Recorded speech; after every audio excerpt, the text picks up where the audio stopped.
colère que vous avez dans vos cœurs, si vous avez des rapports, pendant que vous avez à manifester cette colère-là, et que la colère n'a pas quitté votre cœur, l'enfant que vous allez mettre au monde va prendre cette colère, parce que simplement, il y a des échanges qui se font pendant la grossesse. Alléluia.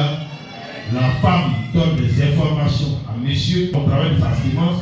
Le monsieur aussi donne des informations à l'enfant au travers de ses sémences. Alléluia.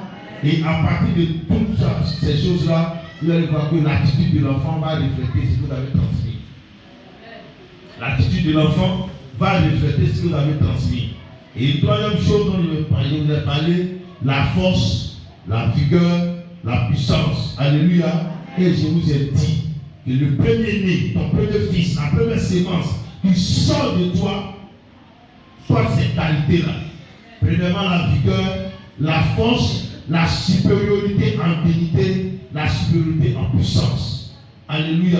Ces quatre choses-là sont les premières choses qui sont dans la première sémence qui sort d'un homme ou bien d'une femme.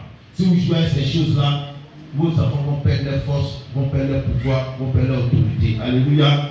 Et pendant la grossesse, les gens sont capables, l'ennemi est capable d'initier ton enfant.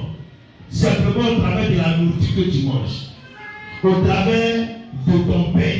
C'est pour cela que vous, femmes enceintes, évitez de vous laver tard dans la nuit. On peut initier ton enfant parce que tu manges. Donc si tu as acheté la nourriture, chez une femme qui est sorcière, ou bien un monsieur qui est sorcier, il va initier ton enfant.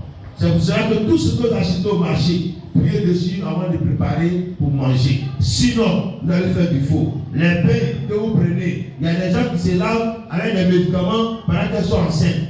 Si la source de ce médicament est une mauvaise source, ton enfant sera contaminé. Parce que le médicament que tu laves là, ça rentre par tes pores. Et quand ça rentre par tes pores, ça rentre jusqu'à l'intérieur de toi. Faites attention à ce que vous buvez. Il y a des femmes enceintes qui boivent du koutoukou, la liqueur forte de toutes ces choses-là, c'est vraiment compliqué. Lorsque Samson allait naître, la Bible dit tu as demandé à sa mère l'alcool, la liqueur forte. Comprenez pourquoi Dieu a refusé ces choses-là. Il a gardé sa vigueur, il a gardé sa force, il a gardé sa puissance. C'est avec ça qu'il a combattu les Philistins. Si sa mère n'avait pas obéi à l'interdit et qu'elle avait pris la vigueur, la puissance, la force, tout ce qu'il est cité, la première vigueur allait le quitter. Alléluia.